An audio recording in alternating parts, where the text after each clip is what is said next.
አሰላሙ አለይኩም ወራህመቱላሂ ወበረካቱ። ውድና የተከበራችሁ የአሚና ቤተሰብ ወይ እንዴት ናችሁ? ሰላም ናችሁ? አለሁ አልሐምዱሊላህ። ላይክ፣ ሼር፣ ሰብስክራይብ አድርጉ። ሰብስክራይብ ያላረጋችሁ ሰብስክራይብ እያረጋችሁ አበረታቱ። ላይክ አድርጉ። ቻናሌ ቀዝቅዟል። ለምን ሰብስክራይብ እያረጋችሁ አታበረታቱኝም? ላይክ እያደረጋችሁ እይታ እንዲኖረው ወደ ሰው ሼር አድርጉልኝ። ጀዛችሁን አላህ ይክፈላችሁ። ያው ስለሚያስፈልገኝ ነው ማለት ነው። አንዳንድ ሀሳብ እናንተን ይጠቅማችኋል ያልኩትን ደግሞ ይዤ ብቅ እላለሁ። ያው ብሎግ ምናምን ብቻ ሳይሆን ለሰውም የሚጠቅም ነገር አንዳንዴ ሼር ብታረጉ እናንተም እኛም ሼር ብናደርግ አሪፍ ነው። አንዳንድ ነገር ልላችሁ መጥቻለሁኝ። ገመናችንን የቤታችንን ገመና ለሰዎች ባናወራ የሚል ማለት ነው እና አብራችሁ ይቆዩ እስከ መጨረሻው። አጠር ያለ ቪዲዮ ነው ይዤ የመጣሁት። የቤት ያው ባልና ሚስት እንግዲህ አንድ ጋር ሲኖር እግርና እግርም ይጋጫል የሚባል ነገር አለ። ያው እግርና እግርም ይጋጫል ይባላል። ያው እንኳን ባልና ሚስት የዛን ጊዜ እንግዲህ ብዙ እንናደድና ወንድም ሆነ ሴት ያኔ የሰው ልጅ ሴት ነው ተናጋሪ ምናምን ይባላል። ግን የሰው ልጅ አፈጣጠሩ በብዙ ነው። ያኔ ምን መሰላችሁ? አንዳንዱ ሰው አውራ የሚለው ተንፍስ የሚለው አለ። ሴትም ሆነ ወንድም ማለት ነው። ለሰዎች ማውራት የሚፈልጉ ሰዎች አሉ። ብዙ ነገር በቃ ለተጠጓቸው ሰዎች ሁላ ለሩቁም ለቁርቡም ማውራት የሚወዱ አሉ ማለት ነው። የቤታቸውን ገመና ስለ ቤታችሁ ምናምን ታወራችሁ አለቀ። የእናንተ ህይወት ድሌት ሆነ ማለት ነው።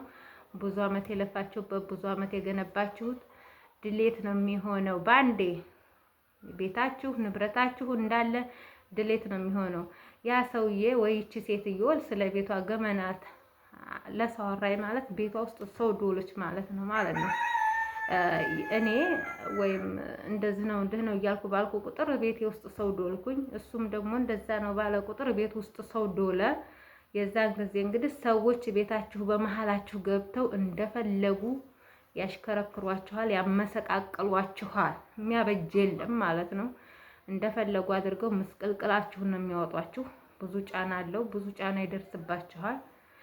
በንግግርም በተግባርም ብዙ ነገር ይደርስባችኋል ማለት ነው። ስለዚህ ባታወሩ መለያየት ራሱ ቢመጣም ያኔ አቢሶ ልጅ ታለ የማይቀራር ሰው ስለሆኑ ያው አንድ ቤት መኖሩ ነው እንጂ የሚቀራረው ልጅ ያለው ሰው አንድም ልጅ ያለው ሰው ወይትም ቦታ አይቀራራም ማለት ነው። ያው ተዛምዷል ማለት ነው ከዛ ከሰውዬ ጋር።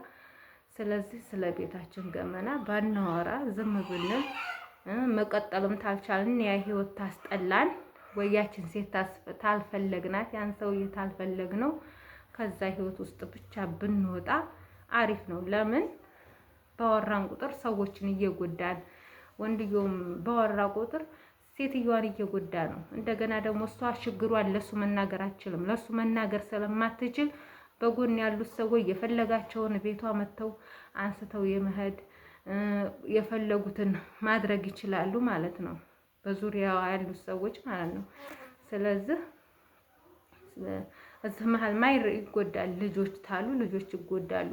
ልጆች የራሳቸው የሚያስፈልጋቸው ወጪ አለ። የትምህርት ቤት ልብሶቻቸው ምኖቻቸው ሳይሟሉ ሲቆሩ ከሰው በታይ ይሆኑባቸዋል ማለት ነው። ስለዚህ ያው ሰው ታስገባን ቤታችን ይመሰቃቀላል፣ ንብረታችን ይጠፋል። በቃ ሁሉ ነገራችን ነው የሚበላሸው። አእምሯችን ይደክማል፣ በጣም ይደክማል ማለት ነው። ሀሳብ ውስጥና ድብርት ውስጥ ተሆናችሁ ስራ ምን አለበት? ሀሳብ ውስጥና ድብርት ውስጥ ያለ ሰው በጣም ከባድ ነው። በጣም አቅም ይቀማል፣ ድካም ነው የሚሆነው ማለት ነው። ስለዚህ እናንተ ደግሞ ምንም አይነት ሁኔታ ውስጥ ሆናችሁ ቤታችሁን ገመና ሴትም ሆናችሁ ወንድ ባታወሩ። ሰዎች ስለናንተ ልጆች ግድ አይሰጣቸውም። የእናንተ ልጆች ባይለብሱ፣ ባይበሉ፣ ባይጠጡ፣ በተርቢያ ባያድጉ ግድ የላቸውም። ልጆቻችሁ የሚያስጨንቋችሁ ኃላፊነት ያለባቸው ሁለት ሰዎች ብቻ ናቸው፣ ባልና ሚስት ማለት ነው። ማንም ሰው ስለናንተ ልጆች ስለናንተ ህይወት የሚያገባው የለም ማለት ነው። ስለዚህ የሚጨነቅላቸው የለም። ልጆቻቸው እነዚህ ልጆች እንደዚህ ሆኑባቸዋል፣ ቆይማ እንደዚህ ቢሆን ይሄ ምን እንደዚህ ሆኑባቸዋል የሚላቸው የለም። ስለዚህ ገመናችሁን ተማውራት መቆጠብ ማለት ነው። ምንም አይነት ቢሆን ምንም አይነት ደረጃ ብትደርሱ ምንም የመለያየት ደረጃ ብትደርሱ ያንን ህይወት ባትፈልጉት እዚህ ጋር አቢሶ ሊት አለ። የልጆቻችሁን ሞራል መጠበቅ ግድ ነው ማለት ነው። በጣም ከባድ ነው። የቤትን ገመና አሳልፎ መስጠት፣ ቤታችሁ ውስጥ ያረጋችሁትን ያስቀመጣችሁትን እንደዛ ያረጋችሁትን ተተናገራችሁ ያንን ነገር ሁሉ ለመውሰድ ነው የሚጥሩት። እቃ ብታስቀምጡ ስለቃችሁ ስለምናችሁ ታወጣችሁ፣ በቃ አለቀ። ህይወታችሁ ተበላሸ ማለት ነው። እዚህ ጋር የእናንተ ብቻ አይደለም የብዙ የልጆቻችሁ የፈጠራችኋቸው ልጆች ህይወት ይበላሻል። ገመና ማውጣት ሴትም ሆናችሁ ወንድ የቤታችሁን እንደው ንዴታችሁን ዋጥ አድርጋችሁ በደላችሁ ዋጥ አድርጋችሁ ብትበደሉም ዝም ማለት ጥሩ ነው። ዝምታ ጥሩ ነው። አቢሶ ወንድ ልጅ ላይ ይደብራል ማለት ነው። ወንድ ልጅ ላይ ይደብራል። ወሬ ወንድ ልጅ ላይ ይደብራል። ያው ሴት እንግዲህ ሴት ናት። አንዴው ነው ያው አቅል የላትም ይባላል ንዴት ላይ ስትደርስ ያው እና እንደዚህ አይነት ነገር ቤት ይጎዳል። ያው ብዙ ነገር ታየሁት አንፃር ነው እንደዚህ እምላችሁ።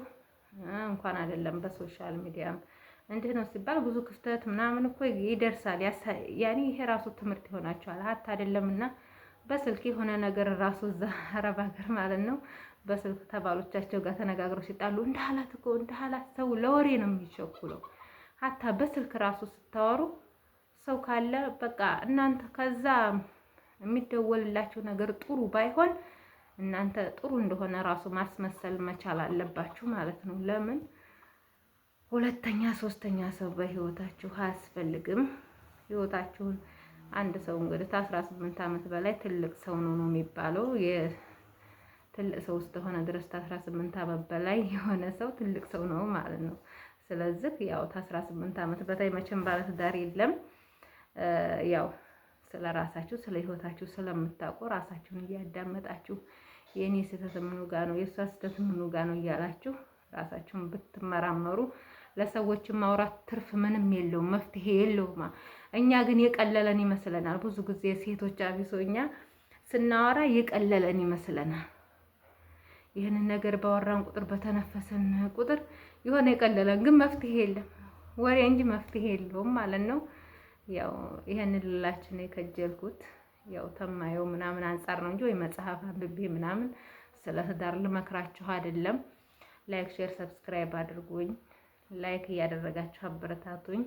ተመጽሐፍ ይልቅ ተምን ይልቅ ተሰወሬ ይልቅ ያው ህይወት ታስተምራለች።